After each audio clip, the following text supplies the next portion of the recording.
Let's go. From Nintendo and Illumination. The Super Mario Brothers can take care of the kingdom. Comes a super-powered adventure. On April 1st. Pack our things. The galaxy gets even bigger. He knows that's my bike, right? Yes. The Super Mario Galaxy movie. Rated PG. Only theaters April 1st. Get tickets now.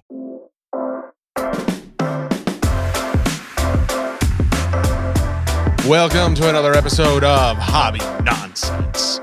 Ooh, Like that? That's you're very I feel the aggression coming off of you today. There's been a lot going on today. I have a lot of the news with the whatnot scandal, lawsuit, call it what you will. But then there's also just, I don't know. I feel like there's a lot going on in my personal life. Like, are you I've got okay? Do we need to talk about it? Going through stuff, and it's just like I'm not there for them because I'm doing some work stuff right now. But it's like I'll be there. I'll go hook up with them after this. There's a number of things. It's a lot, but it's you know what is also they respect that sometimes your boy's got to do a little work, and part of that work is the entertainment and education of the masses as best myself and you can. So yeah, I think it's a fair sacrifice afternoon for the. You're not gonna like throw. You're gonna. I don't know what I'm gonna do, Ray. Maybe I'll grab maybe a I'm steel chair and. I'm not going off the WWE rules of combat here. You know, if I have to do something, I don't want to ruin that nice Old Navy shirt that you got. I might give someone a swirly. I'm thinking about it. Did you ever get a swirly? No. Are you kidding me? Who's giving me a swirly? And you were big. You were a big guy. Like you weren't as big, but you were still big. No one's giving you a swirly. I can only imagine. I mean, we could have gave you a swirly if we wanted to. Did anybody ever punch you in the face in the middle of the hall in seventh grade? I love how we always come back to this story.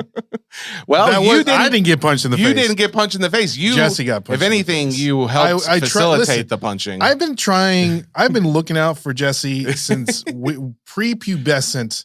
I'm telling you, age. My memory in that moment, even though we were always, I always considered us good friends in school, but I remember in that moment, you were trying to get the guys off of Josh because like some guys were like holding him back. No. That was my memory, bro.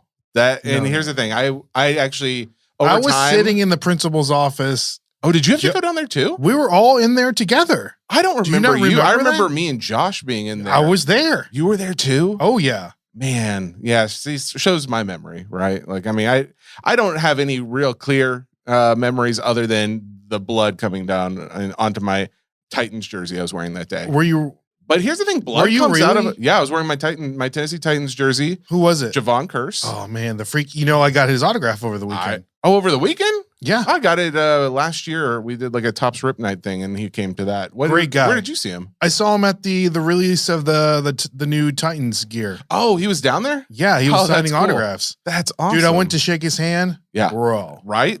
He works out like constantly. But no, I'm just saying, like his hand like engulfed my hand. Oh, it's a mitt. Yeah, it was. I'm like, oh yeah, I'm definitely not. Like the thoughts, like I could be an NFL athlete. I could go over there. No, it's another level. These men they're men, and we're over here talking about fantasy creatures. And that's okay, because some men talk about that on occasion from time to time. All of this trip down memory lane leads us to what our episode is going to be about. We've got a number of non-sport cards. We got some Pokemon. We got we'll touch on the whatnot thing just for a moment. We've talked about it a little bit before this, but the real nostalgia factor is the new set from Upper Deck, the Batman animated series product that's coming out. Now, what's cool about that is we are going to have Grant Sandground. I believe that I got to clarify with him if I'm pronouncing his last name correctly, but Grant from Upper Deck is going to be joining us to talk about Batman animated series. He came on when we talked about the Skybox Batman product, and it was just, we got a lot of really positive comments from that interview because he was just like very excited himself, and he also just had a lot of really good detail for the product. So bringing him on here in the next 20, 25 minutes. I'm excited to hear anything that we don't already know. Yes. Yeah, exactly. Because that's the thing. We talked about it a little bit last time, but now having him on, maybe it's a long interview because he's got a ton of detail. Maybe it's a shorter one. We'll just kind of go with the flow. All right. Shout out to Sandman. The just to touch on the Whatnot thing, you've been on Whatnot. You already. I was gonna do a Whatnot show last night, but then I started watching the movie. What movie did I watch last night? Oh, tell me. It was good. Batman Begins. Oh, you watched Batman Begins again? That's so one funny. of my favorites. I did go see the movie Hopper. Oh, how was it? 10 out of 10. Really? 10 out of 10. I'm so good. happy to hear this. Okay, So good. I'm very excited for that. All those characters. Yeah, man, you're gonna see. You're gonna see them. I'm just saying, like, when your Disney breaks, sure. If they start implementing those characters in the Disney breaks, the people that have watched the movie, Yeah. you're gonna see a movie. You're gonna know that, wow, this movie really did well. Were there like big voices in it too, like for the actor? Actresses, great question. You know, because I don't remember seeing the that guy being advertised. he was on SNL. Andy Samberg. No, he was a bigger guy.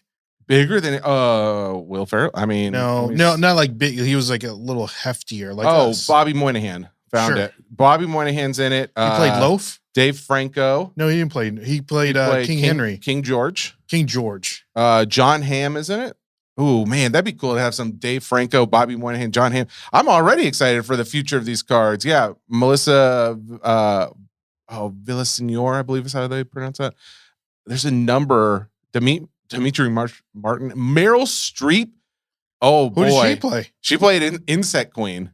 Oh yes, dude! Wow, I'm getting excited for the future of some Topps Disney cards right now. That's crazy. No spoilers, but the Insect Queen had a very interesting. That's a spoiler. That is a spoiler. Don't say anything else.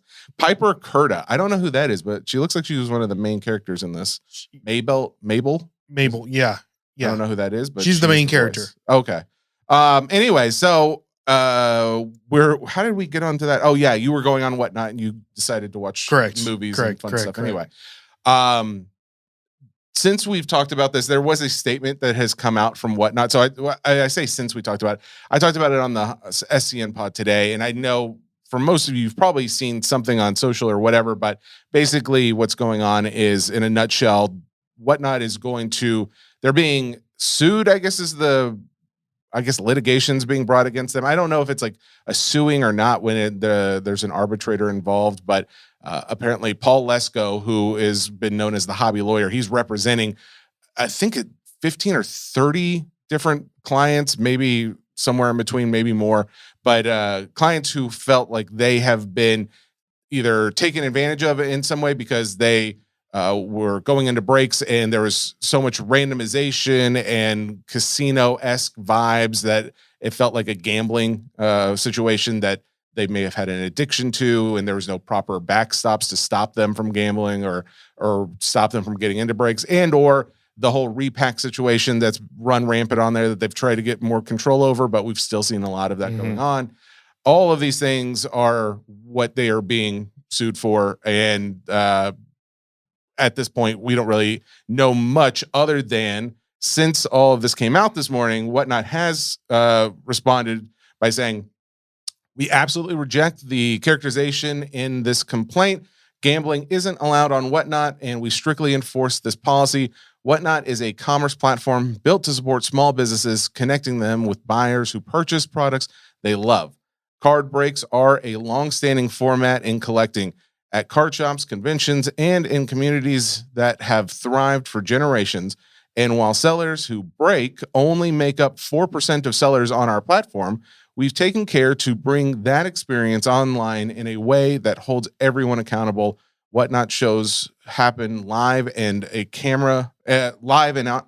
Whatnot shows happen live and on camera. Sellers face real consequences when they break our rules.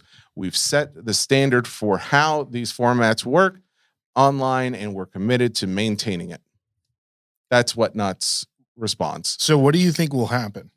I mean, I think that Whatnot will end up paying whatever amount that for it to go away. We more than likely won't find out because it'll be locked away in this arbitration. And then there's going to be sweeping changes across not only their platform, but others, where if you want to block yourself from being able to log back into the site, you'll be able to do that. I think there'll be a bigger crackdown than there already has been on repacks as far as like clarity, more knowledge base, basing your buying habits around. I think it's overall a good thing. Honestly, I do. I think it's a good thing that this is happening because the changes that they're talking about, which is like buying into a break for a character and you get a randomized spot. Yeah, that can be a big issue, especially if you get like hyped up. There's like other people in there and there's only 10 spots left. The biggest spot's still on the board. Yeah. And you pay $100 for a garbage spot. You know what I mean? It's like, oh, okay. Yeah. I can see how I got caught up in the moment and I maybe like the gambler mentality took over. But is that Whatnot's fault?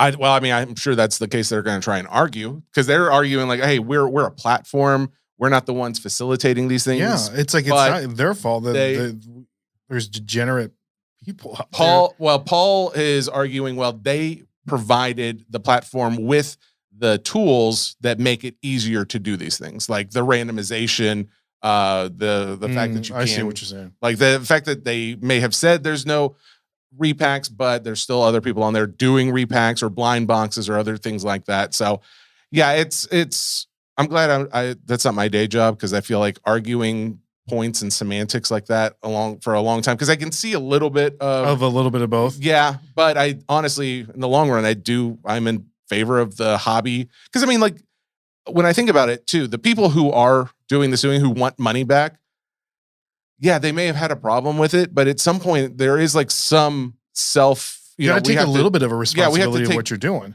a little self-reflection in it, and I think that there is going to be like maybe they did need more help. Maybe if they did have that option to lock themselves out, then it would have made their lives a little bit easier. They wouldn't have spent as much. So it's a whole thing. I wonder if when you go on the platform and you accept the terms of service, maybe there's something in there about it. Oh, well, there's going to be, and there's been some changes to some of those terms of services only in the last few days. Okay. But that's more about like the litigation and arbitration. And so I will just last point on this before we move topics, but they did point out that if on March 4th, they changed the terms of service, you have to opt out if you don't want to be in the new arbitration rules that they have set forth going forward, which are less advantageous for the consumer, according to Paul Lesko. Gotcha. So if you don't do anything, you're just going to be on the new arbitration rules that they just changed. So, how would we know that?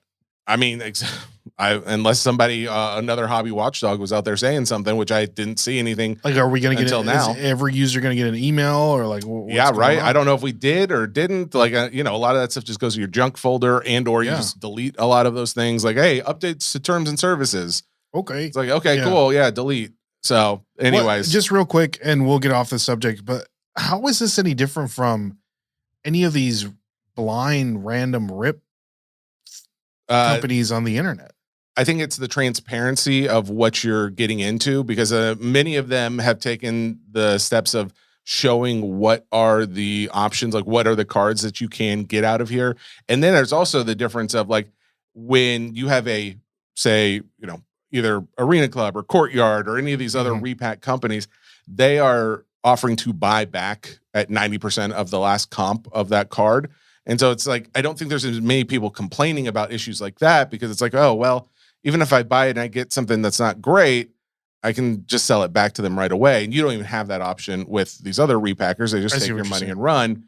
And there's also like some talk of the repackers. They know what cards are what, when you're doing it on one of these websites that's all randomized, you don't have a choice in the matter, but there's a seller component on Whatnot and they can just like pick, one that they want to pick out, or even if you choose one, they can tell somebody ahead of time, like, hey, this is where the real one is. You want to go buy that. So yeah, that's real icky. Like you said, I would hate to be the person that has to decide and nitpick and argue, and that's a lot. I'll say I'm glad that there are some things that I think will benefit the hobby overall. Mm-hmm. My only fear, which I mentioned before, was just the fact that once one person starts suing and they find some success, then other lawyers are going to get involved and they're going to see, oh, well, Whatnot's valued at $5 billion, and they just paid out in this situation. Like, where can I get my share of that?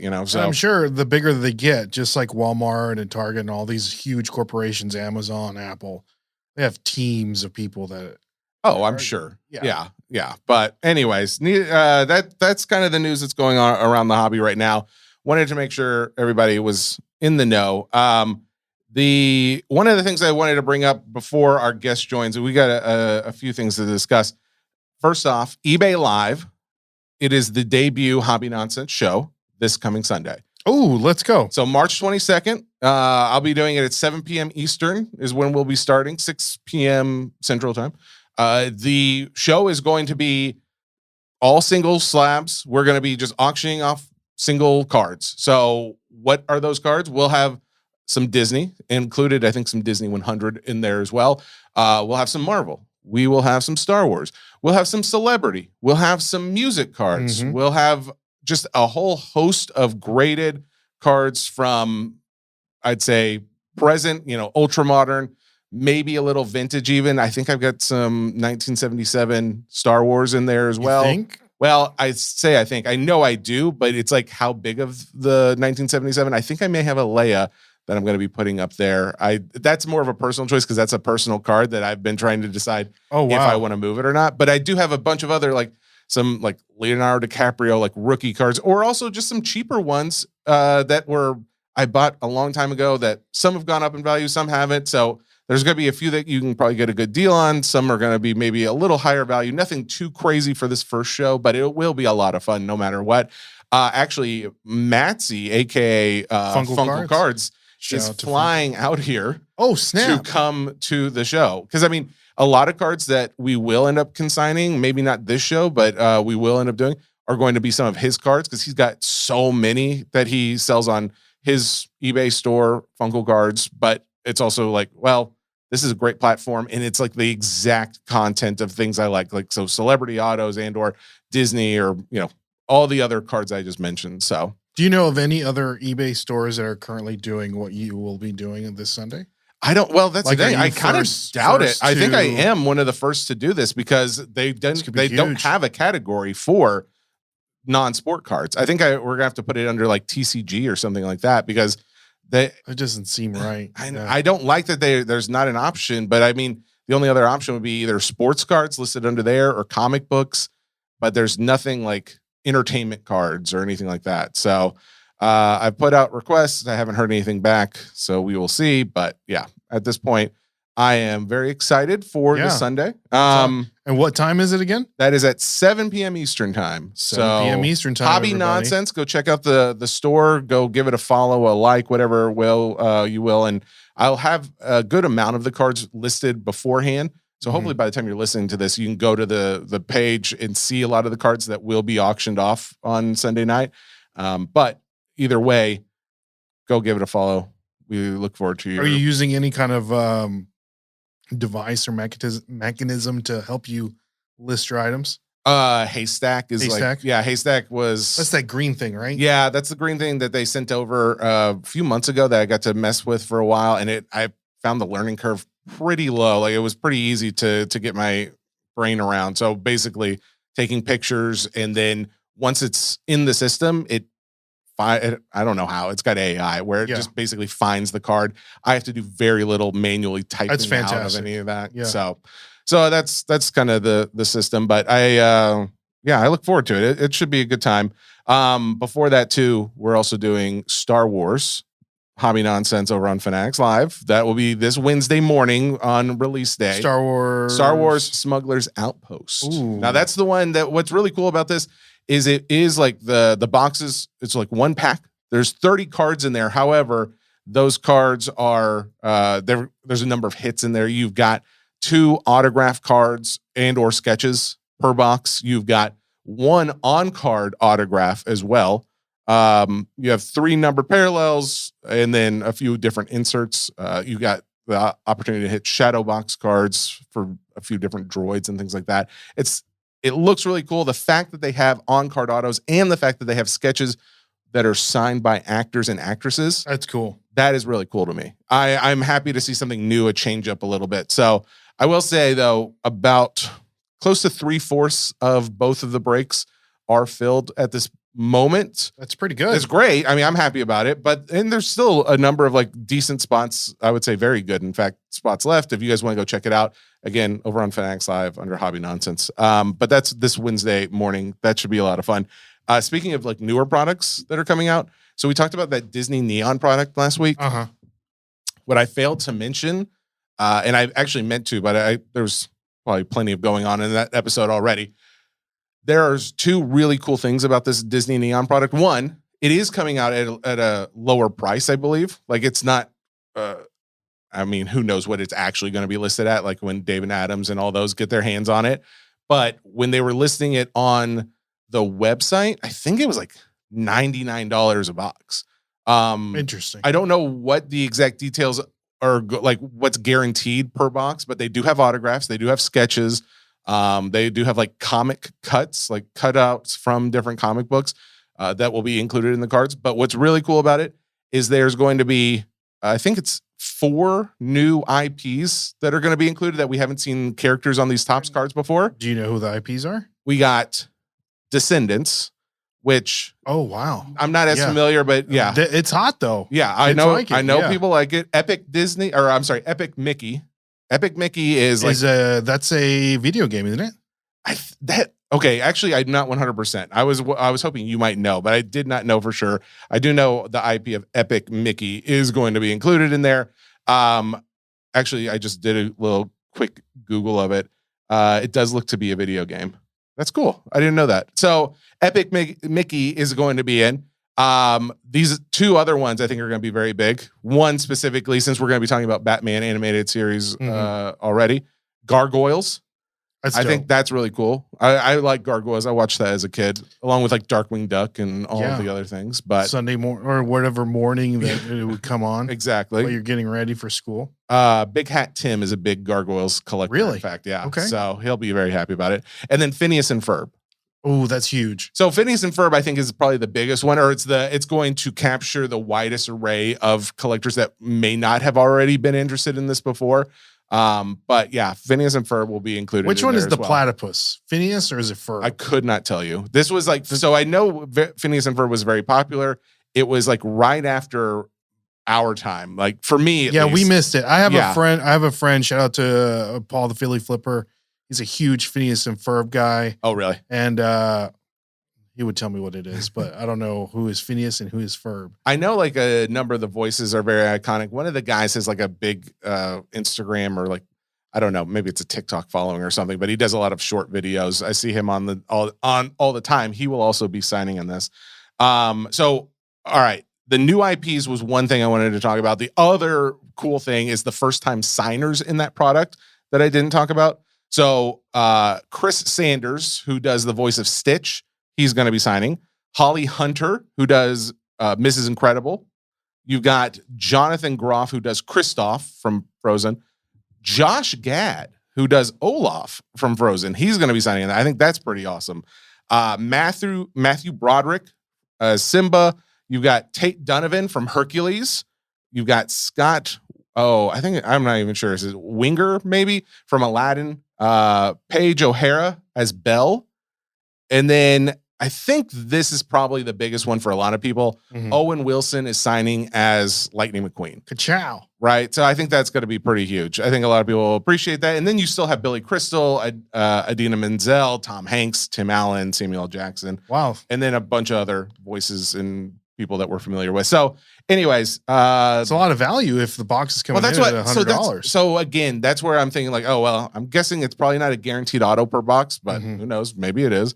Either way, I think it's going to be very popular. And I know for a fact, if you can get some from the website, like there's already been the pre-order, which I'm trying to think. I think I may have gotten a few boxes. I did not. Hobbies. You know what? I did. I got like, maybe 8 or 10 boxes from the website on the pre-order. Oh, that's good. Which is great considering I got any. Because a lot of people we've already talked about this last week, but there's been a number of issues with this. What's funny is about today. So today, you and I both had the WWE Chrome. We both tried to get some. We both skunked, and that's brutal considering anything. I mean, we both tried for boxes and cases and couldn't get a single one of any of it. So this is what I did confirm though. And by telling you all this, I do think that this probably means they'll make a change before too much longer. But I think a change is needed to help everybody. So we talked about like how people seem to get access to the page before everybody who just like waits on the main page and waits for like, oh, I refreshed and now all those options are ordered. Yeah. So this is a very simple way of doing things, but it seems to be the same way they do for all of their products. So when they have a new product that's about to be released, there is a cadence to the URL that you can basically just follow the last few and do it for this one, and you'll be able to like crack the code. Well, it's not really a code. That's the thing. It's like this is also like that's why there's so many people getting in before you and I or other people because they figured it out because they've already known this as well. Oh my gosh! So Tops, we need to do better here. It's very simple, and this is a easy fix from Tops. Just put in some other random lettering or whatever that's not the exact special same characters. Throw it out there. But if you go to tops.com/products and then /, and you put in like, so for instance, I'm going to give you an example for say, how about Smuggler's Outpost? Cause I'm already on that side. So if you put in 2025 tops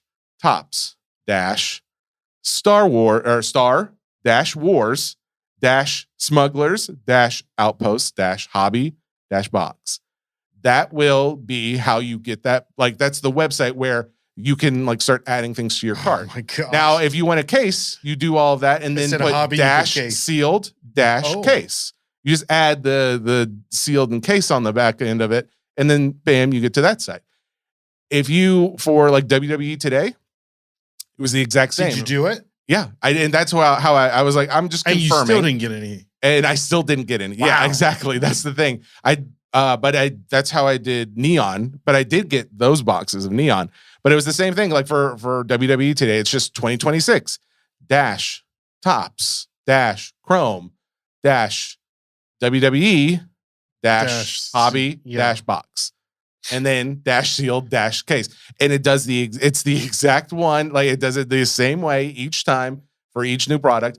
And that is like something I know a lot of people are like, dang it, why are you telling everybody that? Or maybe people are like, oh, I'll give it a try. But honestly, Tops, if you're listening, change that. Like don't make it like that so that, I think that's going to cut out a lot of the advantage some people are getting to be able to get stuff in their cart. But ultimately, the biggest problem is the same problem you and I had today is even once it's in my cart, I can get to the checkout and then it's not in my cart anymore. Unavailable. And then I can go add it back and then it's gone again. It's ridiculous. This has to be stopped because of what I've noticed is they're not doing the EQLs anymore. These last few orders where we would typically find some of these to be EQL, they're not doing it. I don't know what the reasoning is, but they're not. I'm guessing they're probably taking a percentage cut that they don't have to worry about if they just do pre-orders. Mm-hmm. But the pre-order system is broken, and we have to get that fixed. Broken. So, just to let you know, it's Perry the Platypus. So we're all thank you. Golly, everyone's yelling at us right now. It's Perry. 2026 Topps Finest Fantastic Four pre-order goes out. Actually, it doesn't matter because they won't hear it by the time. I hate that these come out on Tuesday. I need to get it like a week advance. Yeah, I got to find a week. That means I need to find next week's. Ooh, what? You know what? I'll try and find it and have it for us before the end of the show. But that comes out on Tuesday at 12 p.m. Eastern. All right, so let's see. We've got Grant, who's about to join us now. He's actually already in the waiting room. But we still have a couple more minutes before he's expected. Let me just say this. You know how I kind of dogged on the Leaf Photographic product, the Polaroid product? Granted, it was super expensive. Everything looked cheap. It didn't look great, but there was a card of Kobe Bryant, or not card, a Polaroid. Well, it was turned into a card, right? But it was a Polaroid of Kobe Bryant, just sold on Saturday. Any guesses on what that sold for? Because he signed it, right? Kobe signed it? Yeah, because that was the whole thing. All of these people that got their Polaroid taken, they then signed the Polaroid. So Kobe signed it. I have no clue. 100. $100,000. 100,000. Oh, well, dang it, you went way too far. You went too high. You can't go. You got to guess like. You got to shoot for the stars, baby. Come on. All right. But 100,000 it was not. However, $31,000. That it's a BGS 9.5. Someone graded it, but $31,000 for that card. So maybe your boy was a little too harsh. Maybe some of these cards, especially like I can see why maybe there's some extra value because like everybody has a card. Well, I say everybody. There's a lot of Kobe autos out there, and people have them in their collections. However, they may not have like where it's just him as him. Like he was just like a snapshot. He wasn't posing. It wasn't like out for a card or playing ball. It was just being him, and he signed it. So maybe that's a unique thing, and maybe I need to keep a closer eye on that Leaf photographic market. We'll see. Can I? Do you want a devil's advocate though? Well, no. I wanted to touch this, and you might have this in your notes since we're already talking about Kobe Bryant. Well, hang on. I was just doing that real quick because we got to guess. So this is a long thing. Sure. What is it? No. You're not going to do a long it? thing. It is a long thing? Okay. All right. Well, then let's do this. We'll come back to it because we got a few other things to touch on. But for right now, let's bring on Grant Sandground from Upper Deck for Batman, the animated series. Before we jump into today's episode, quick shout out to our sponsor, eBay Live. If you think eBay is just a marketplace, you're missing a whole side of it. eBay Live is where real-time excitement meets rare, exclusive, hard-to-find cards and collectibles. You can watch live auctions, catch exclusive drops, and buy directly from trusted and, quite frankly, the best sellers like myself while it's all happening. It feels like a show, not just shopping, with great hosts, the aforementioned me, creators, and streamers. Plus, everything's backed by eBay's protections and authenticity guarantees. To check it out, download the eBay app, tap the eBay Live button right under the search bar. Make sure you follow, obviously, Sports Cards Nonsense. Let's get back to your show. When you want your spring break to feel like... and your kids' pool day to feel like... and your hotel bed to feel like... ooh, and room service to feel like... because at Hilton, hospitality feels like... Your cabana's ready. Would you like fresh towels? it matters where you stay. Book now at Hilton.com. Hilton, for the stay. And Grant Sandground has joined us from Upper Deck. Grant, thank you so much for joining. How are you today? I'm doing fantastic. Thanks, Jesse. Grant, last time you came on the show, we got a lot of really good feedback as far as your description and just the general overall excitement you had about the Skybox Batman metal product, which when we saw that the Batman, the animated series product was coming out, Ray and I were both very excited because this is something that we grew up with. I had many action figures from this show. It was just a staple in my home. So when I saw that there's cards coming out and to see like the just general public's response to this has been pretty outstanding as well. We had to have you back on as someone who seems to be very excited as well. Did you have a hand in making this one as well? I had a little bit, yeah. I had a little bit of hand, but it was built by one of our staff members primarily, but I overhelped and kind of made sure everything was structurally good to go. So what is it about this Batman, of all the Batmans out there, that made you guys want to focus on this for a card set? Well, kind of like you touched upon, Jesse, this is such an iconic area of the world of Batman as the animated series show. It's so nostalgic. It's, and a lot of folks have ranked it as one of the two greatest animated series of all time, up there with The Simpsons. That's how big historically, if you think about the history of all animated shows, it's way, way, way up there. And for good reason. Bruce Timm helping create it. The style, that kind of noir 1940s style of art is so iconic. Coming on the heels of Frank Miller's Batman, you could see there's elements that influenced there. The show obviously ran from 1992 to 1995, so it was coming 6 years after Frank Miller's Dark Knight comic book series, but you could see the influences in play there. And just such a great version of the Batman universe with such great characters. They brought empathy and pathos to some of them. The storylines were fantastic. So when we were given this IP, this little area, which you could say it's a little niche area of the world of Batman, but it's a powerful, resonant area to operate in. So we were really excited to bring a trading card product for the modern market because this animated series hasn't seen trading cards for decades. You know, of course, there was Topps made the primary kind of products for this. So that dated back to 1993.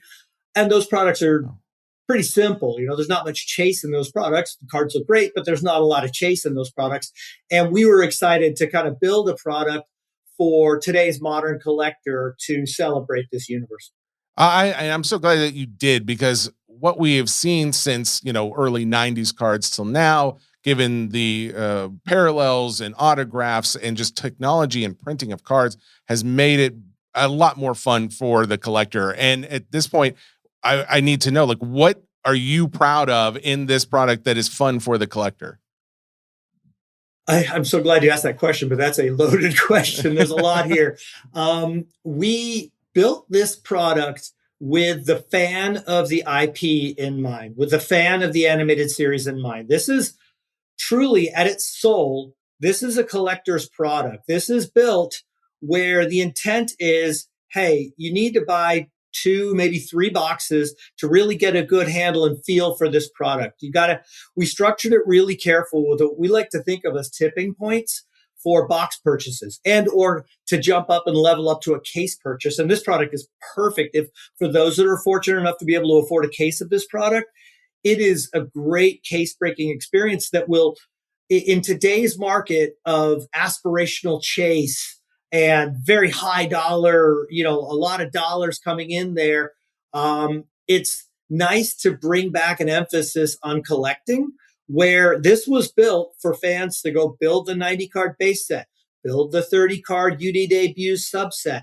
And they all have these tiers of scarcity that get a little harder, a little harder, a little harder, up to like if you break a case, similar to like if you're breaking a case of Flagship Series 1 hockey, let's say. Everyone that breaks Flagship hockey knows, hey, there's 50 young guns, and I'm going to pretty much get one of each of those young guns if I break a case. This was built with a similar sort of intent that if you break a case, you're going to get your full base set. You're going to get 36 of those UD debuts, and it's a 30-card subset. So mathematically, you have a good shot of getting that subset as well to build your 120-card base set. We built this set with playing cards because obviously when you've got a villain like the Joker, thematically makes a lot of sense. The 52-card decks plus the 2 short-printed Jokers. We've done playing cards before in O-Pee-Chee hockey. But the concept of a 52-card playing deck is such a easy concept for collectors to wrap their head around. And we wanted it functional so the cards can be shown. In fact, I've got all sorts of cards I can show you here. I had the good fortune of ripping through a case of this over the weekend and kind of going through it. I put it in my sheets and binders, and you can kind of see the playing cards here. Cool. Oh, wow. Oh, yeah. That looks really cool. That looks really nice. And honestly, if I saw those cards, those look very much like actual playing cards to the point where I think I would confuse them. And you can see some of the Jokers. The Jokers are short printed. There's 2 different Jokers. Obviously, the Batman is the ace. I don't want to go too much into the playing cards just at this second, but the way we built these packs, all the way down to the pack level, we wanted to provide collecting variety at the pack level, the box level, and the case level, and we wanted it to be balanced. So it's a 6-card pack for hobby packs, and 3 of those cards are base level cards, base set cards 1 through 90, and 3 of them are chase cards. So you're going to get 3 base. You're going to get 1 playing card. We deliberately did that because we wanted the playing card set to be attainable. It's a functional set. You could literally play poker with those cards or blackjack if you wanted to. Don't know how many people will, but you could. 1 per pack on the playing cards, 1 per pack on a variety of some of the inserts that are all printed on clay coat. And then you get 1 kind of random chase card where you can get some big stuff. We really tried to base this around the collecting experience, and then also obviously not forget the day and age that we're in. Is there aspirational chase? Yes, there's aspirational chase. There's 101 gold outburst cards of Batman and Harley Quinn in here. There is the first ever autograph cards for this entire IP. There's never been autograph cards for Batman the Animated Series. I don't think there may have been sketch cards. I'm not too sure, but I'm pretty sure there's never been autograph cards. And we have autographs from a variety of the voice actors in the cast. And unfortunately, the show aired more than 30 years ago. Obviously, a lot of fans of the series know that Kevin Conroy passed in 2022. Unfortunately, Arlene Sorkin, the actress that voiced Harley Quinn and actually inspired Paul Denis to create that character, she passed in 2023. So we couldn't get everybody, but it's got a nice, I would say, 8 or so different signers signing cards for the product. I think the Kevin Conroy cut autos was probably the icing on the cake for this, because I was like, to see, the fact that Mark Hamill isn't in there signing as Joker was a little disappointing. I will just go ahead and say that. But honestly, that's the only disappointing thing I've found. And what helped make that so much better was knowing that there are cut autos of Kevin Conroy in this that I have an opportunity to hit. Now, granted, I realize there's not many of them, but the fact that you even thought to include that, I was very happy to see, because I went back, I was I think I was just scrolling through streaming services this weekend, and I saw the Killing, what is it? Joker? Killing Joke. Yeah, the Killing Joke on HBO Max or something. And I turned on just the trailer for it, and I realized, oh, that's got Kevin Conroy as Batman. That's got to be like one of the last ones he was really in. And it just brought so much nostalgia. And I was like, man, even though like he's not one of these guys who I'd probably like point out of a lineup as far as like what he looked like, his voice is just so iconic that to have an autograph included was something that needed to happen. So I'm glad that you guys went out of your way to do that. And we were absolutely zeroed in on that need. Again, it doesn't escape us the age of collecting we're in with aspirational chase, making sure you have content in the product that can create viral social media moments, that have people running around like breakers, shaking their hands and screaming like 8-year-old boys run around in circles when they hit the car, all that stuff. We know. So yes, it was imperative. It was really important to make sure we could get some Kevin Conroy cut signatures in there. We had to work with the licensor, kind of explain, the importance of getting that done, and they allowed us to do it. You mentioned Mark Hamill. Obviously, yeah, we'd love to have had Mark Hamill in this product. We did speak with his people at length. We're going to continue trying to get a deal done with him for the future, for upcoming products. But we couldn't get it done in time here, unfortunately. But we feel that the product's got plenty of content and a really good balance. I really would like to emphasize. I think we built this pretty balanced, where it provides a lot of high-end potential along with a lot of just good old school collecting fun. I agree. That's awesome. I was looking through just a couple of the inserts. What is the idea behind Art of the Bat? Like, what makes that card, I guess, different than, say, just your standard base card with another piece of artwork in the show? I think, I don't personally select the specific images being used, and a lot of the images are obviously screenshots, but pretty much all of them are screenshots from the show. So the folks that handle image selection, I think they really wanted to choose iconic images of the characters. Okay. The cards are presented on really nice foil board. I think you only get like 3 of those in a case, and there's something like 25 different Art of the Bat. So they are pretty tough chase cards. And that also reminds me, we simply didn't make very much of this product. I think this product really crept up and surprised a lot of people. I think that with the demand we're now seeing, and when I'm speaking with you guys on the cusp of this releasing at Hobby in a few days, and right now, I don't even think you can find hobby boxes in the secondary market because they're all sold out online.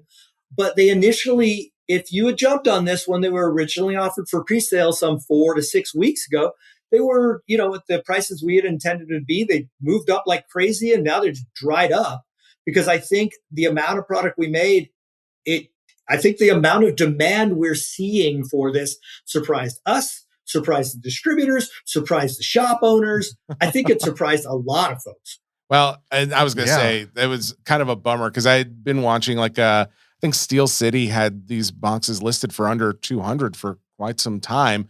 And I was like, oh, okay, that's awesome. I'll end up buying it when it gets closer to coming out.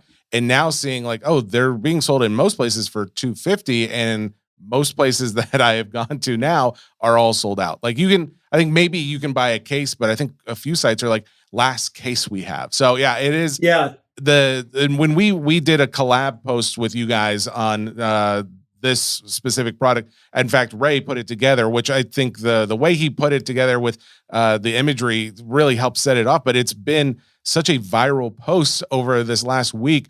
And I'm honestly, I was a little shocked to see just how popular it was. Agreed. To your point, Grant, it took us back to where we knew I'm a big fan of the show. Look at it. Show the shirt. Show the shirt. I got the shirt on. He's wearing his animated series. So I'm a big fan of the show, but I just didn't know how popular the show actually is to a lot of people. And to your point, the nostalgia factor and the IP and you said you guys didn't know how popular it was going to be. Are you guys thinking about maybe doing, I don't know, like a version 2 or down the road or doing something to this nature again?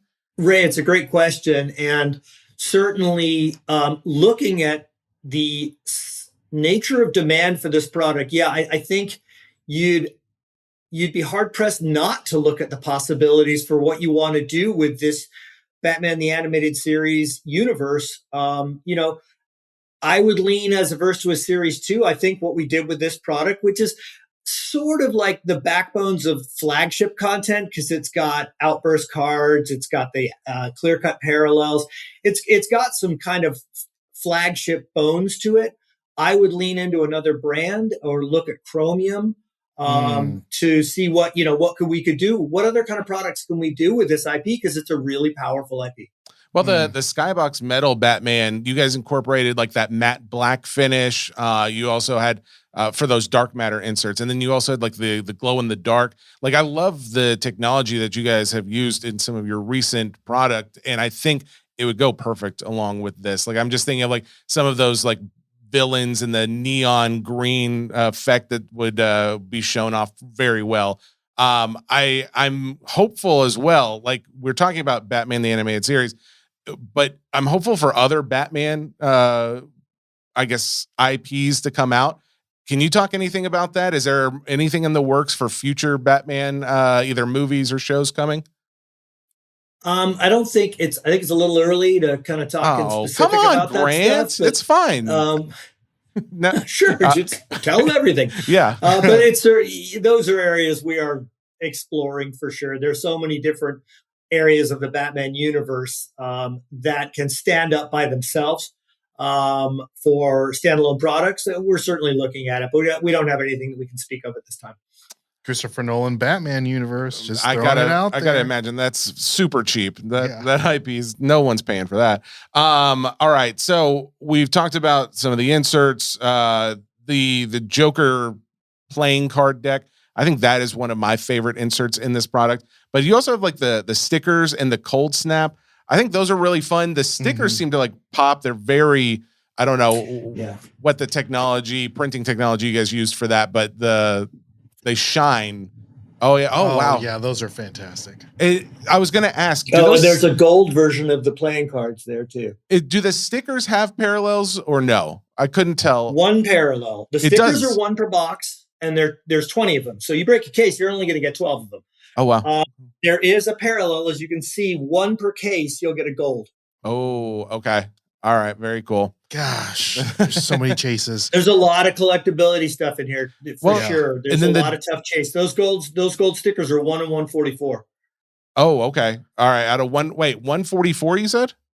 Why that number? So I believe it's 12 packs a box, 12 packs a case. Yeah, it is. It's 12 packs a box, 12 packs a case. Oh, I see what you're saying. I see what you're saying. Okay. The fact too, not only are there autograph cards, but there's also dual and triple autos. It's very, very cool. I am curious about the UD debut, like the Upper Deck debut. Did you do that for all of like the biggest characters? Because I think you said it's like a 90 card base set, and then it goes to from 91 to I think 120 in the checklist is the Upper Deck debut or the UD debut card. That's correct.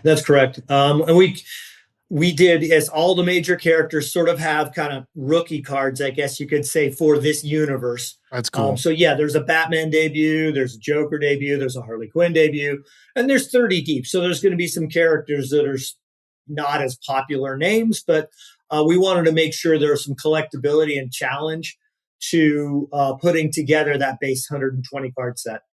And you get 3 of those. I think you get 3 debut cards per box. That's correct. So there's 30. So you've got to break a lot of boxes, or do some trading to put your set together.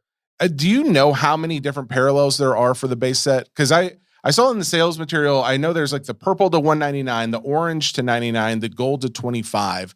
I was trying to find like if that was it or if there are others. And I looked at the checklist. And I believe I saw that there are one of ones, but maybe I'm confusing that. So I was curious if you could answer. It's a great question. So cards 1 through 90, the parallels are blues, where you get one per pack. Okay. Yep. The purples are numbered to 299. Oranges are numbered to 99, and the golds are of 25. I can kind of show you. The purples are to 299 or 199. And the reason I ask is the 299. 299. Okay. I think that might have been a typo. Purple. Okay. Numbering is on the back. The purple with the Joker looks really good. Color match. Yeah. Yeah. I really like the color schemes on these. The frames we used make them so readily identifiable, from purple to orange to gold. Looking at these cards is making me very, very. Yeah, we're gonna have to get some of these for very sure. sad. Yeah, I think the designs are great. They feel Art Deco. They feel like that 1940s kind of urban vibe that defined the look of this series. So those are the parallels for. Before I ramble on, I'll try and actually answer your question. Other parallels that you have, there are, I believe, printing plates for the 90 card base set as well. Nice. Let me make sure that's right. Yeah, there are printing. Yeah, there's printing plates as well for those, so you can get those. And then the debut cards actually have a greater array of parallels. So really, for cards 1 through 90, the scarcest you can go is the gold's number to 25. Oh, okay. However, when you get into because those 90 cards are all sort of like storyline based, so they tell the story of all the various episodes. Whereas obviously the debut cards are character based, so we wanted to go a little deeper with our parallels because they're kind of individual character cards, and you may have Batman collectors or Harley Quinn collectors that are going to want to collect the rainbow of their parallels. So there's more chase there. So what we did with those, there are the blues, the purples, and the oranges that are just the same cadence and numbering as the base cards. However, we added in a green parallel for the debuts number to 49. We added in a red auto parallel with varying numbering of 149 down to, I believe, around 99 or 25 based on the actors that are signed. Okay. Those are serial numbered. And there is the golds we talked about of 25 for the debuts. The scarcest debuts are the blacks, numbered of 10. Then you get into the holofoil debuts. I can show you some of those. Or I'm sorry, you get into the outburst. So we actually did the outburst cards for these debuts. Those are nice. Yeah. Grant, if you want to go ahead and send us that binder, that would be fantastic. Oh, sure. Yeah. No problem. You weren't going to. And I had no fun at all breaking this case and putting it together. It was terrible. Obviously you hated it. Great hardship. You'll see the holofoils. If you see the Zatanna, those are cool. In the middle of that 9-pocket sheet, you get 3 holofoils per case. Those are not numbered. Okay. The outbursts are ratioed. Those outburst cards, let me see here. Oh, you know what? I see a foil board saying for the upper deck, the outburst gold is a 1 of 1. Am I reading that right? Oh, Jesse, you beat me to the punch. Yes. Dang. Okay. Sorry. Yeah, that's great. If you want to talk about the the regular silver outbursts are 1 in 12 packs. That means 1 per box. Okay. Again, there's 30 different outbursts for the debuts. The outburst reds are numbered of 25, and the outburst golds are true 1 of 1s. And within this product, they are the only true 1 of 1s outside of printing plates that you can pull. Again, we wanted to make sure that collectors could collect a lot of this product, but we wanted to have the aspirational chase as well. So we kind of tried to balance it out and not just put a gazillion 1 of 1s everywhere on this. No, so you got the icon, what I would call within 2 years of its inception, now iconic gold outburst 1 of 1s. And you can actually chase those in this product. Those are the scarcest parallels. We did talk for a second. There's holofoils that are 1 in 36 for the debuts. So you get 4 of those per case. Holofoil blue parallels are 1 per case, ratioed at 1 in 144. And then extremely rare, 1 in every 1,440 packs, you get holofoil golds. Out of our case, that's 1 in 10 cases. So we actually pulled one Oh, no way. Yeah, we pulled one. Now, they're not numbered, but I can tell you I'm holding one of a handful of copies in existence. What character is that? This is a dude named Kyodai Ken. Oh, okay. Not as we big of a didn't get the character. best guy. But We didn't get the best character. I was going to say, guys, pleased we hit if one you in were our worried, case. they're taking the good ones off the board. Don't worry, unless there's a No. bigger fan And base for there's that guy. also Oh, clear cool. cuts. That's so nice. The acetate cool is that? cards. Yeah, that Isn't is a really perfect cool. one with a penguin floating Yeah. on his Yeah. The fact that you got Yeah. penguin floating with an umbrella attached to nothing, and it's got the acetate background, so just clear. Yeah, that's a perfect That's great. art. Yeah. Grant, I didn't want So to that ask you. is sort of the array of parallels that we've got for the base and the debut cards. Cool. That's awesome. Grant, I didn't want to ask this question because in all the sales material, and we didn't see any sketch cards. But when we look at the Like these? when we look at the Oh. checklist, there's There we sketch go. cards on the checklist. There are sketch cards. That's correct. So how come There are sketch cards. Let me see here. They're pretty tough. I think they're a little beyond one per case. But most cases should have a sketch card. I don't think they're guaranteed, but Okay. I think most cases you're going to find a sketch card. One sketch Okay. card. Well, I mean, you opened a case and you have a sketch card there, so at least in yours you got one, and hopefully everybody else will find I feel some. comfortable saying the majority of cases should have a sketch card. Okay. All right. Well, hey, the fact that it is as short printed as you were mentioning, it makes me very happy as well, because it's like the demand for this, I think, will outweigh the supply. And I like that. Like in a collectible, that's how it should be. It shouldn't be that, oh, there's everybody wants this and everybody can get it as well. I don't think it makes it collectible if everybody can get it. So I am very happy that you were able to come on here, Grant. Anything else you want to mention on this product that we haven't already covered? I feel like we've touched on just about everything. Well, I actually managed to get 2 autographs in my case. Most cases should have 2 autographs. I just want to show you how this is only for folks that are watching, but you can see how pretty these cards are. Cold this Snap is a Paul auto. Williams Oh, wow. as the Penguin. This is the Cold Snap autograph. That Cold Beautiful Snap looking looks autograph card. Looks nice. so much better. This is no offense to the person who put the artwork on a digital picture, but it looks so much better in person than it does online. Just know that. People. Yeah. You can see how nice some of these inserts are. This is the Gotham City. This is a 1 per case case hit. Oh, cool. insert. Yeah. There's a lot of different case hit cards, like 7 different cards that are 1 per case. So every box is going to have something pretty interesting in it. Yeah, the animation style of that show does so well on these cards, I feel like. So good. Yeah. And with the autograph cards, keep in mind, some of the autographs have inscriptions. Oh, really? So, Ooh. Oh, yeah. Oh, yeah. Like, can you In give us fact, a little? I believe if you check the checklist we released, if you see additional nomenclature on the card description after SP? the actor's name in parentheses, that means that's what was inscribed on the card. Oh, okay. That's very So cool. if you're Okay. scratching your head going, what the heck? That's Yeah. what it means. And I think a lot of the dual and triples have inscribed autographs. And in fact, some of them may have triple inscriptions and dual inscriptions. Oh, man. All right. Well, so I'm there's a gonna lot of be- sneaky collectability in here, you know? if you guys have an extra box or 2 laying around the office somewhere, we'll definitely take one off your hand. We'll do a little content around it. But in the meantime, I will be going to my LCS and everywhere else I can to try and find some of this product. Grant, thank you so much for coming on here and giving us a rundown of Batman, the animated series. This comes out this Wednesday, March 18th. Upper Deck has done a fine job, people. We say that with no hesitation. So go out, check it out for yourselves, and happy collecting to everybody. Grant, thank you again, and we'll see you on the next Batman and or other product that comes out. We'd love to have you back. Absolutely. Look forward to it. All right. We'll see you soon. All right. Thanks. Thanks, Grant. Picture this, a curve in the road, a change in plans. Well, what do you say? With the all-new Audi Q3, the answer's always yes. Yes to adventure. Yes to escape. Yes to performance. Yes to comfort. Yes to right now. Because saying yes without hesitation, that's real luxury. The all-new Audi Q3, made for the yes life. This episode is brought to you by Nespresso. Introducing Virtuo Up, the latest in a long line of innovation from Nespresso. It's innovation you can touch, sense, and taste in every single cup.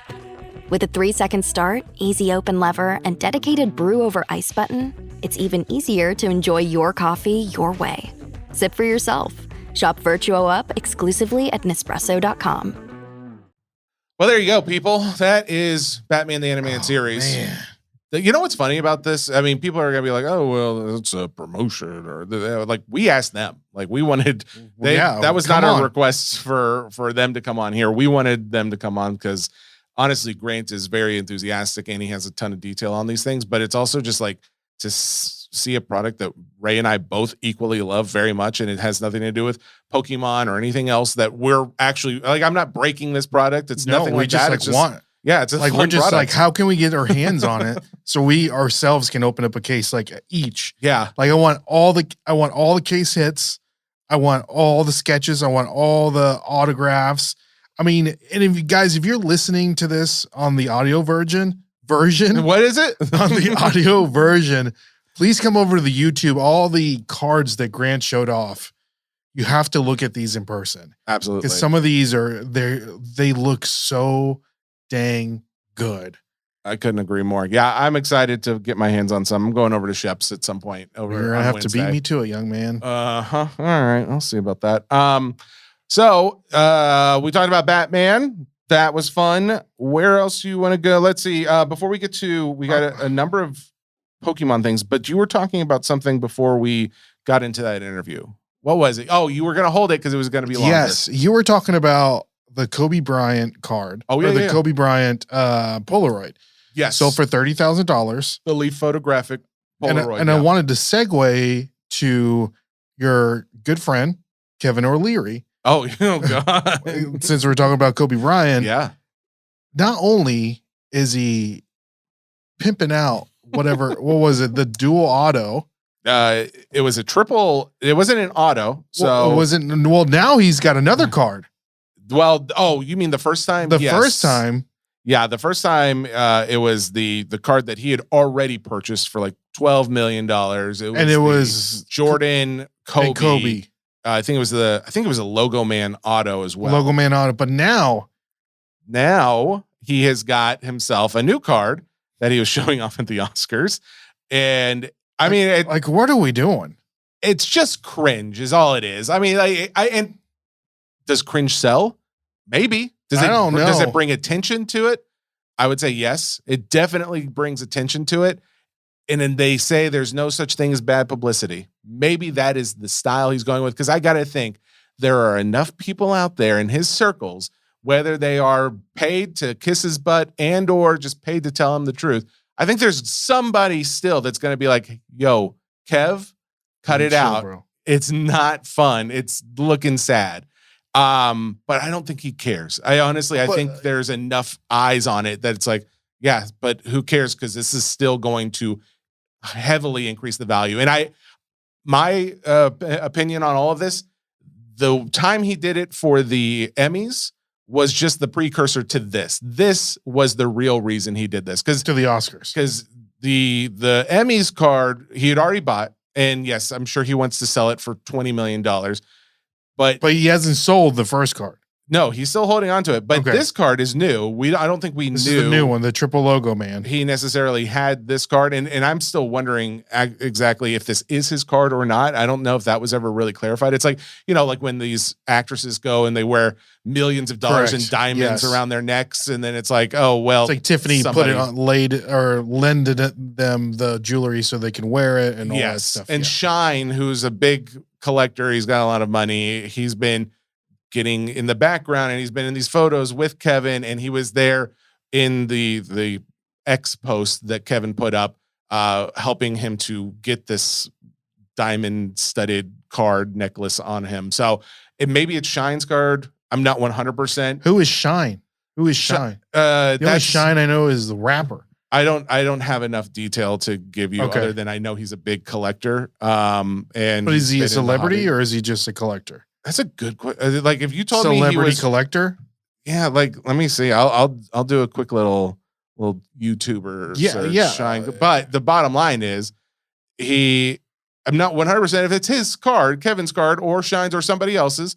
However, the fact is that this is a triple logo man of, and this is, they say, game used logo mans from Michael Jordan, Kobe Bryant, and LeBron James. It's a PSA 10 exquisite logo man. Again, they say it's like the first one that was made, because I think there's a few of these maybe out there. I think they did this idea a few times, but according to his post, he said this was the first one that they did. It's a one of one. It's valued in his mind. It's like he says 30 he says million. 25 million, maybe 30.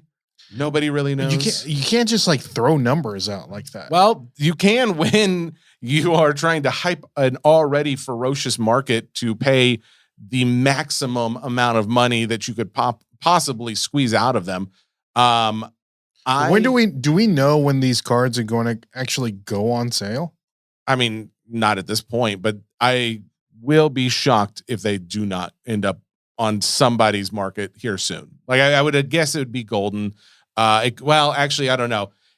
Like Christie's, it's probably or all Sotheby's tied or into that something whole like that? Rip It thing. Like Is he associated with Rip It? If you told me that all of this was just planned out, like there was a playbook to everything, where it was Logan Paul put up his card and it was to make sure that Rip It, the guy who now is starting this company, Rip It, bought it so that he could advertise himself. And they were like, oh, Kevin, you bought that $12 million card a few months ago. We want you to get involved. And this is how you can help. And then a few months from then, you can put your cards up and they'll have been at the Oscars and the Emmys and everyone is going to be ferocious. And then we'll buy it. And then we're all going to dump our cards on the market. And then we're going to take a step back. And then that's where you're going to see a market correction. If you told me any of that, it would be hard for me not to at least consider it as truth. Granted, I want to see evidence. But I mean, still. It's just weird. It's a weird connection and tie-in to all of these. And yes, I've got my tinfoil hat on and I'm talking conspiracy theories, but we need to have a whole conspiracy theory episode. I'm not opposed to that. Come on. Looking we at talk about dragons and dinosaurs and all that stuff. Looking at Shine's page, and yes, I don't think he's a celebrity other than just like a hobby celebrity. Gotcha. He's listed as collector and investor. I know he does like some investing stuff, and I know he's on everything about this, just like the hobby and the way that it's not like, there's like, it's like the Wild West. Oh, you mean there's no regulations to it? Yeah, it's like so many things. It can be manipulated. Well, I mean, all different directions, and it's like fine wines, crazy art, watches, all of these things like that are popular and or have been popular and or are taking off. Mm-hmm. I mean, there's not really regulation to a lot of this stuff. I never thought about that. Yeah, it's just, hey, I like that. Fine wines. And marketing is going to make this go into the stratosphere as far as value goes, and nobody's going to stop me. I mean, if you know what you're getting, it's not a bait and switch. Mm-hmm. It's like, hey, that's a piece of cardboard with maybe that's a very rare piece of cardboard. And if people deem it to have value, it has value. And I'm all about it because I have several rare pieces of cardboard that have value. But if they can get money for it, I don't know if there's anybody out there who's like, no, that's illegal. Well, what did they do that was illegal? They sold a card that I don't view as having value for a lot of value. They viewed it as being way more valuable than I think it is. Yeah. That's not illegal. It's like value is in the eyes. Did you ever hear about, I can't remember the actual scientific experiment to where they had like a room full of people and they had 2 different bottles of wine. Mm-hmm. And one of them was way more expensive than the other. And 2 different labels, 2 different things. Yeah. But the wine in both bottles was exactly the same thing. Yes. Yeah. I've heard of this. I've seen this. I saw it. In fact, I think they did this like Payless Shoes did a pop-up store like in Beverly Hills or something. And they renamed it like some fancy name. And they had all of these like, I don't know if they were just influencers or they were just people who do reviews of new shoes. And they had them come in and try all this stuff on. Oh, it's beautiful. It's gorgeous. This is like so comfortable. Oh, I'd buy this for $1,000. And then, they find out, oh, these are Payless shoes. And it's like, Really? Yeah. Wow, they're really coming up. Wow. And it's like, they just have to save face at that point. But the problem with pointing these things out is, do you really want to point it out? If you are in the business of cards, like, and for sure. we are in a business of cards to some degree. I mean, if it's not just talking about it and providing content and education and entertainment, there's still like the aspect of you do some breaking, I do some breaking. We make money off this thing. Are we just trying to like bash this thing that everybody loves that we are participating in? I don't want to do that. That's not like my goal. I don't think that's your goal by any means. But there is like a point where we have to call a spade, and the market being what it is, as far as like what prices are getting paid for some of these things, is like, okay, it's all scary. I do think they should have value. I think some of these things should have a lot of value, but the rate at which they are increasing in value is like, oh, I don't know. So, but we had a similar conversation with Chris McGill of Card Letter on the other pod today, and Alex from Clever Cuban. He brought up a point of, if it is something that people want, like if they are collecting it, they know what they're getting, and they're enjoying it, then who are we to say anything but, good for you. And I guess there is like there's some good reason to be like, yeah, I mean, who knows? Like maybe the value does continue to stay up, or maybe some of these cards go down in value. Some of them stay the same. Some of them go up. Who knows what the future is going to bring, bottom line. So ultimately, I think where I land is, we can tell people like, hey, just keep an eye out, be mindful of what the market's doing, what prices are doing. And then after that, like, shut up and let them enjoy it. Like that's kind of my thing. Like I don't want to harp on something like, oh, the sky is falling. Be cautious of everything you buy. Don't buy anything right now. And then it turns out like, oh yeah, the market did have a nice big jump, and then it just kind of flattened out for a little while. And then it kind of went up again over a little bit more time. I don't know. So after saying our piece, I think it's like, all right, there we did. We did it. You just gotta say, I'm like scared that uneducated people are getting into the hobby because of everything, that just the noise that is. We can all take advantage of them, people. All of us unite. Let's take advantage of the noobs. But you know what I mean? It's like uneducated people in the hobby are coming in and they don't know what's going on. Yes. And absolutely. they can be. That's what happened in 2021. And it's just, man, that's the thing. I think my prediction is we are going to continue to see this. It will not be necessarily every year. It may not be every, like, what is this? Kind of every 5 years. Mm-hmm. But maybe it'll be something in the lines of every few years we see a spike in the market, and then it comes back down, and then we see a spark in the market and it comes back down. And all the while, the hope is after that market spike and correction is that maybe the market's a little better off than it was before it. That's my thinking, at least. Now, do you think that the market is better off now than it was back in 2020 and 2021? What's your definition of better off? Great question. I'd say it's more like, I mean, my collection holds more value, so that's a good thing than 2020 and 2021. Yep. There's more ability. There's more tools in the marketplace to find what I'm looking for. There's more fun, innovative ideas than there were just a few years ago in many cases of different products. But there's also the issue of like, oh, cards have gotten more expensive, so that's hard for me to get them. Or the fact is that there's more negativity in some circles about all of this, which turns the hobby into less fun and more of a, oh, business. I can't buy anything unless I do a few hours of due diligence. It's like, oh, that's not fun anymore. I enjoyed this because it was relaxing. I didn't have to worry about someone taking advantage of me. So there's little things where I think there's a lot of argument to be made, but who's having the most fun are the noobs, or it's the people who are like, I'm going to go to a show. I'm going to go find the car that I like. If it costs, $500, well, dang, I didn't want to spend $500, but I've got it. And I was just going to spend that money on a weekend out in Nashville or whatever the case may be. So, well, why not?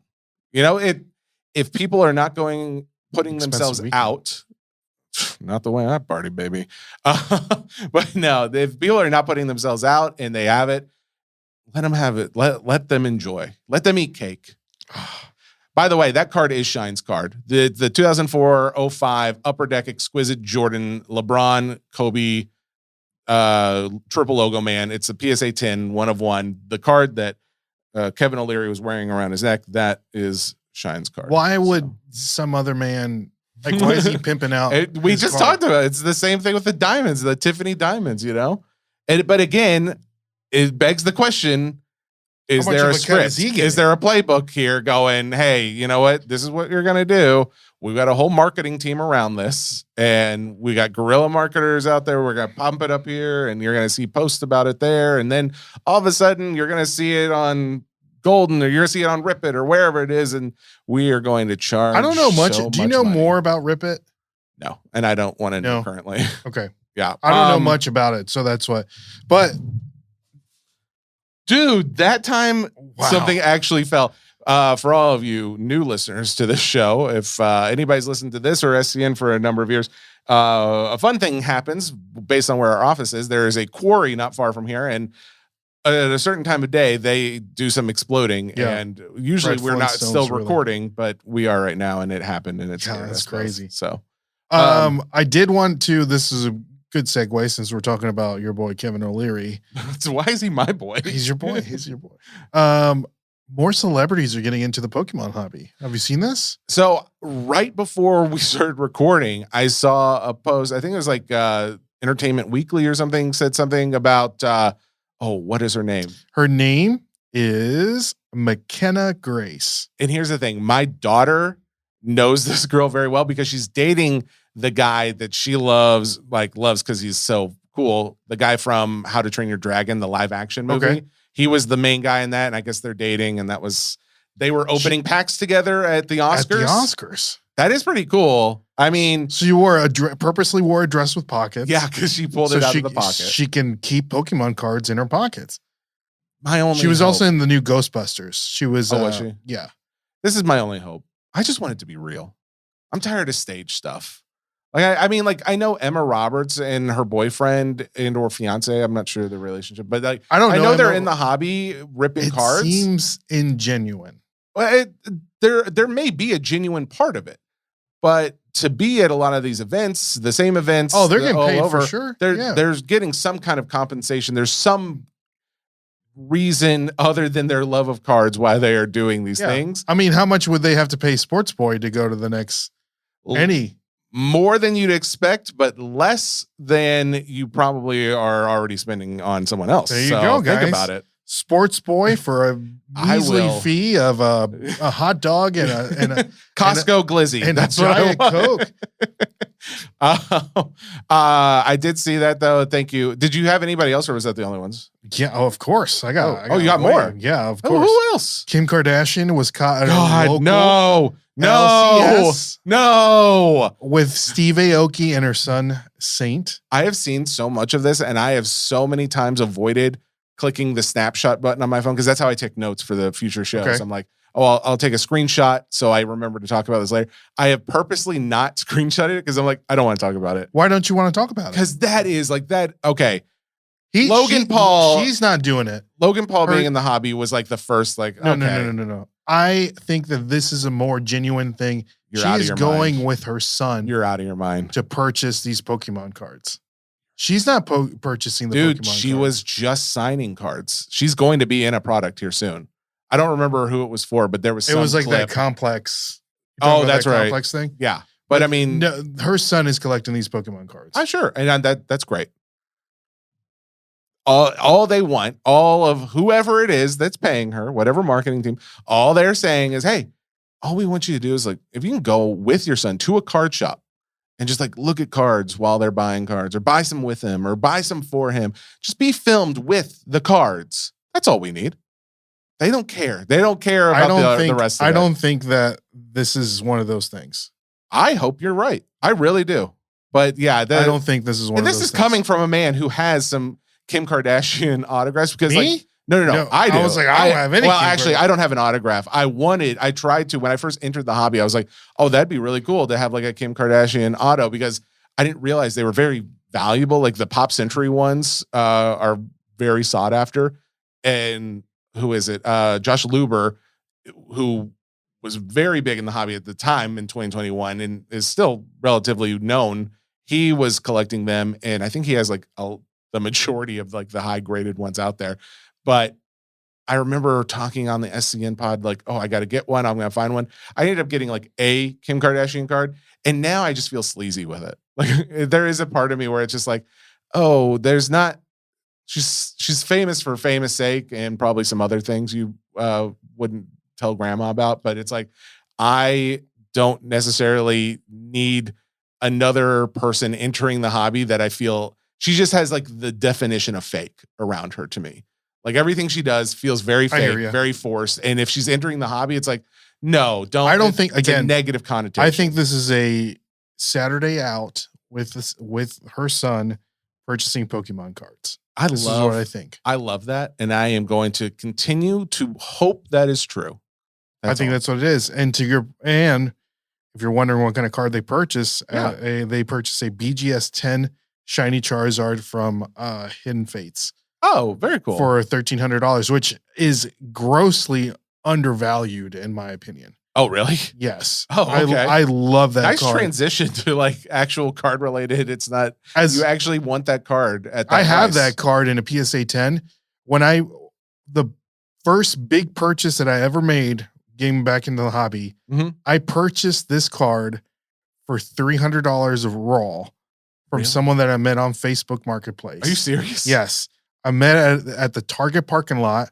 I took a look at it and I'm like, man, this could be a 10. This might not could be a 10. This was like the first card that I ever submitted to get back to PSA, and it came back a 10. That's so cool. That's awesome. I think the card is, again, grossly underrated. It's a shiny Charizard, which of course, one of the best shiny Pokemon in the Pokédex. But I can't remember. Were you ever like any of the kids that would be in the gym or the cafeteria at Hawkins, like playing the game or trading? I played cards Magic the Gathering. Oh, you did? You never did Pokemon back in the day? Mm-mm. Okay. Yeah. I remember distinctly many kids being at the cafeteria tables playing and or trading cards and stuff like that. And I would have like some here and there that they would give me. Like, it's like, oh, I got like 3-5 of these, and you have one. Cause like we were poor. We weren't going out and buying Pokemon cards, even though I did get sports cards, but I couldn't remember if you were there. So I'll play Magic the Gathering. But one more thing, and then we can get off. This is the reason why I wanted to mention that more celebrities coming into the hobby. The boy, Taylor Lewan, which you had texted me and said, I don't know who this is. And I'm like, don't. Why don't you know who this is? Taylor Lewan, if you don't know, he is a former Tennessee Titan left tackle. He is the co-host, of Bussin' with the Boys podcast. Used to be under Barstool. Oh, now they went on their own, and he's going around buying Pokemon cards. He's going in heavy. He played 9 seasons in the NFL, and at the time, on July 27th, 2018, he signed a 5-year, $80 million contract extension with a $50 million guarantee on that. What year was this? At the time, it was the highest. He was the highest paid offensive lineman in NFL history. What? I didn't realize all of that. He made like, dang, he's dude. like, I don't know for sure. Like he was in 4 Pro Bowls, something like that. Oh, okay. Yeah. Like he was a really good player, but he has gone into the hobby hard. He was seen at the Lighthouse show this Saturday buying up a ton of Pokemon cards. Really? Later that day, he opened up a ton of the stuff that he purchased at the show. And he's buying vintage packs, spending a ton of money, guaranteed heavy packs, and didn't really pull anything. Oh. But Taylor Lewan, come on the show, Hobby Nonsense. We're here in Nashville. You can come by anytime. Anytime. Like, I'm just curious to know what made him come into the hobby. And he genuinely has a love for the hobby, especially after seeing him opening up these Pokemon cards live on his Instagram. I mean, it sounds like that. Yeah, like I'm all about it. More people, and especially to your point, someone that is genuinely interested into the hobby. Yeah. I want to see more people like that. More people like that. So Taylor, if you're listening, come on the show. All right, Taylor, open invitation, but not forever. Okay. We have standards. All right. You can only jerk us around for so long. Okay. Let me see. We had to do that. Oh, I had one other thing. It was just the fact that there was another record sale, the Topps Chrome 2025 Marvel Clawed Chrome, the ones that had the 3 like Wolverine claws, the Marvel cards. Do you remember these? One more time. The Clawed Chrome is the name of this. How was it? You have a sound effect for that? Oh. Yeah, that's what it sounds like when Wolverine claws somebody. One more time. Okay. There it is. And the Superfractor of Spider-Man just sold for $31,000 PSA 9 this last Saturday as well. Big sale. Other than the celebs, I wanted to do the what not to buy. What not to buy. What not to buy. Okay. Tell me what not to buy. I wanted everyone that is listening, and we've already kind of alluded to it. I'm worried about the people that are coming into the hobby that don't know anything about the hobby. Why are you worried about them? What made you think about this? This gentleman in front of me sends me a text. Target's got Pokemon cards. And he sends me. First off, I'm doing a nice thing, by the way. I'm letting you know. And I'm doing a nice thing by letting you know. You're a fool. Things not to purchase. Okay. So, guys, there are certain things, especially into the Pokemon hobby, that you just do not buy. Okay. And here's the reason why there's nothing on the shelves, because you have degenerate people like my boy Sports Boy here across from me that just buy everything. And people are just buying everything. If it's got the name Pokemon on it, people are just buying it. And you need to educate yourselves, and I'm here to help you educate you. Just because it says Pokemon on it doesn't mean you have to buy it. Okay, I would like to clarify. I know that there's some things that don't have packs in them, like normal packs. They'll have starter sets and things like that. The things I bought all had packs in them. Well, there is some caveat to what you purchased, but let me give you, I want to give you a list. Okay. And the reason why you shouldn't buy these. Okay. Okay. So Battle Academy boxes, don't buy those. They just teach you how to play the TCG. Yes. Okay. I did not buy that, by the way. You didn't. Any battle decks, don't buy any of those. I didn't buy that. Any double battle decks, any single battle decks. Those are pre-made decks for you to learn how to play the Pokemon TCG. Now, if you're listening to this and you want to learn how to play the Pokemon TCG, that is the best thing that you can purchase. Oh, okay. To get you going and learn how to play. All right. Okay. Any showcase boxes. What's a showcase box? A showcase box is just, it's got 2, I think that's one of the things that you bought. No. A showcase box. I'm pulling up my picture that I sent you right now. A showcase box? Showcase box is going to have usually a promo card that is just like some dumb EX card. Okay. And like 3 or 4 packs inside. But the reason why I'm telling you not to purchase these things is because it is a showcase box. In the past, what Pokemon does is any set that does really poorly, they throw these packs in there just to get rid of them. Oh, so really? if you pay attention to these, they'll say like product may differ, and because you see the packs on the box, but you don't know which packs are actually in the box. Oh, okay. So I did buy 2 of those. Yeah. So you don't know. And what packs, do you know what packs are in the box? I have not opened it as of yet. Yeah. So, and there is caveats to all of this that I'm saying. So for example, if you were to purchase one of these showcase boxes, probably like 10 years ago, the packs in there would have been golden, right? Yeah. But the thing is, you don't know what packs are in there. So the only way for you to know is you have to open them. Okay. And that kind of defeats the purpose of you having like a sealed box, a case of this thing, right? So that any knockout collection boxes, which is the other thing that you purchase, it comes with like 2 packs and like some stickers. Yeah, what was wrong with that one? Again, the same thing. You don't know what packs are in there. Okay. And again, in the past, they would just throw any extra stuff that they would just throw in there. So you would see in the past it would be like Rebel Clash and just like stuff that you don't want, like packs that you would never want. Okay. Well, here's a real question though. Like this actually is probably for another episode because we're going long as it is, but we're always. I would love to know what packs of Pokemon I don't want. Like, well, right now it's weird, right? Because it's like, is there a bad Pokemon pack? Well, yeah, I guess on pricing that would depend. Exactly. Be dependent. But if you're a collector and you want certain Pokemon, it's whatever you want, right? Sure. Like I would say right now for me, like I wouldn't want a Journey Together pack. I wouldn't want a Scarlet and Violet base set pack. Oh, I've got a case of Scarlet and Violet base set. And why did you purchase it? Because I thought it would go up in value, which it has. Since I bought it back, like I bought it when it was brand new, so it's gone up, but it hasn't gone up like all the other ones that I had bought have gone up much more significantly. Like the 151s that you had and then you got rid of? Your dirty mouth. Another thing, the Build and Battle Stadium box, don't buy those. Any trainer kit, don't buy those. And the most important thing, any third-party product that is not sold or packaged by the Pokemon Company International.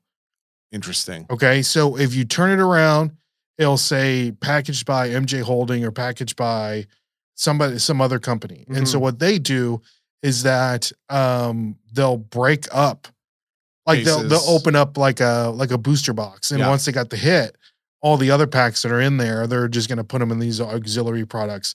Or they'll just take like the bulk and they'll package them up and they'll sell them that way. I've seen those. Yeah. Okay. So that it's like, sense. don't buy any of that stuff. And yeah, just don't buy it. I would say the best thing that you can buy, which it's hard to purchase any of this because Pokemon is crazy right now. If you can get your hands on a booster box, get a booster box. Okay.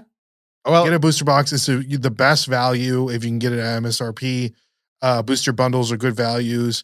I don't like an ETB for value just because it's just got all that other stuff in there. Stuff, yeah. It's like, yeah. But if you can't get you can't get any other stuff. Exactly. Okay.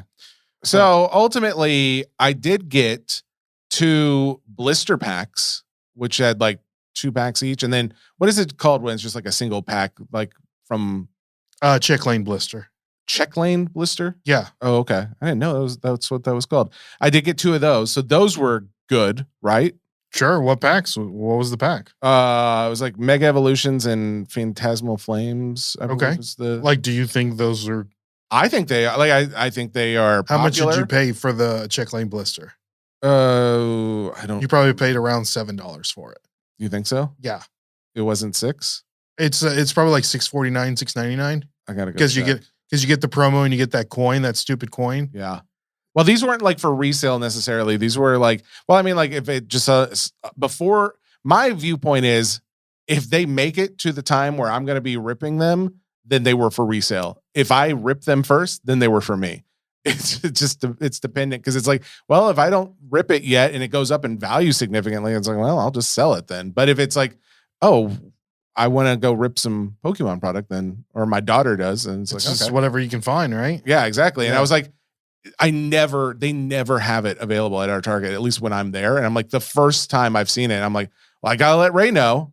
And apparently I did a disservice by letting him know. I was the bad guy by letting him know. You weren't the bad guy. I'm just like, man, I need to educate people to know what to purchase and what not to purchase, because this is the reason we're in the predicament that we're in. That because anytime you see Pokemon cards on the shelf, you have to buy it all. Yeah, I've been trained now to go out and buy that. Exactly. And that's not necessarily the right thing. That's not necessarily the right thing. And if we continue to go down this road, we're not going to, hopefully coming up, and I'll touch this really quick. There are 2 new sets coming out, Perfect Order and Chaos Rising, March 27th and May 22nd. These new sets, they're very small sets. And in my opinion, they're not very good sets. Oh, really? Yeah. This is like the first time I've heard you say they're something. Very mid, and they're kind of not great. Wow. Chases aren't great. Chaos Rising has the Greninja card as a chase. SIR. I don't like the card personally. But this is really going to like show us where the market really is and the hobby really is. Okay. Because if there still isn't anything on the shelves after 2 sets that are mid, then we're in trouble. Because it's not real. Like, it's not real fandom that's buying this. This is all the flippers, and they're just trying to get their hands on it. Okay. All right. Which being that we don't know when the 30th anniversary set is coming out either. So that's somewhere. I've seen some like Japanese cards though for the 30th anniversary. I'm pretty positive. No. I saw something online for 30th anniversary Pokemon cards in Japan.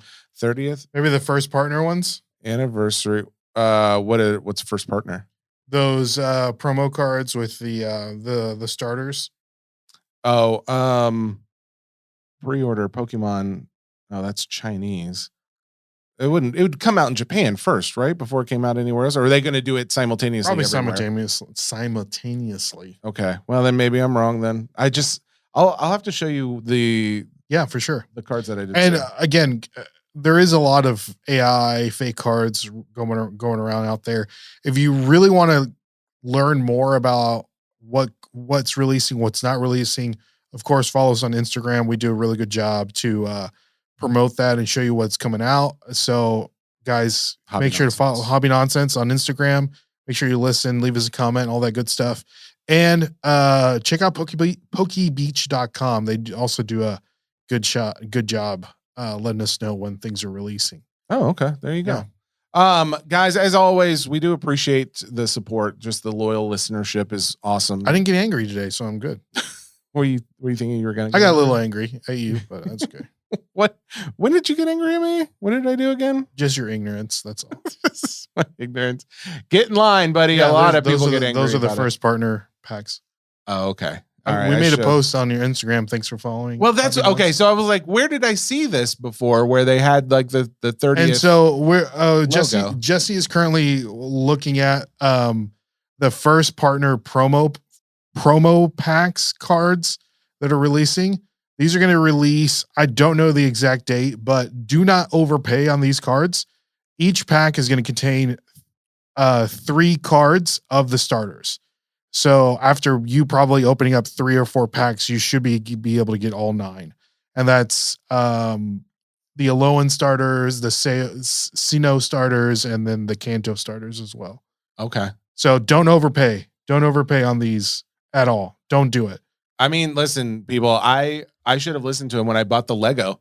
Yeah, even though like I did think there was a part of me where it was like, well, if they don't just jump in value, I was just going to build them. But seeing just how big the sets were, I was like, oh no, I have no space for this. I'm going to go ahead and sell it. And to Ray's point, he said, it's not going to go up in value. Don't buy it. And it hasn't gone up in value. I mean, other than like the promo, like the Kanto badge. Did you sell that? No, I'm not going to sell it without selling the rest of it. So. You're selling it all together. Yeah. The whole kit and caboodle. Yeah. I've got it like listed for like $1,050. I paid for all of it. I paid $1,000. So like just $950.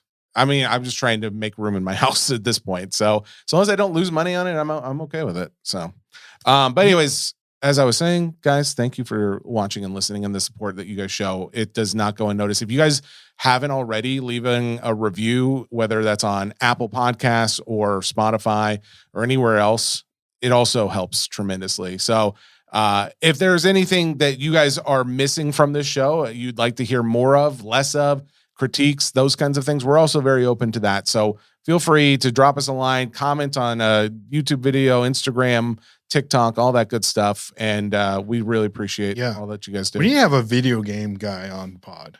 Oh, It's something we haven't had, and I think it would be really beneficial to get a video game person on. I also want to do like a Hot Wheels guy. I'm trying. You do? I've been looking, and the word has been out. Okay. Yeah, Hot Wheels guy would be cool. And yeah, if there's other collectors, and you know what? I keep getting calls. Like I get 1 or 2 calls for vintage stuff. I just don't get like many people asking for vintage non-sports We stuff. need to have our boy back on. What is his name? Peter Parker. Cal Rifkin? What was his name? You were so close. It's not Nolan Ryan, but it is Ryan Nolan. Ryan Nolan. Yeah, so we may bring him back. That was one of before them too long. basketball players. That's it. All right. But anyways, guys, until next time, we wish you all a fair day, and we hope you have a wonderful dream of us. Goodbye.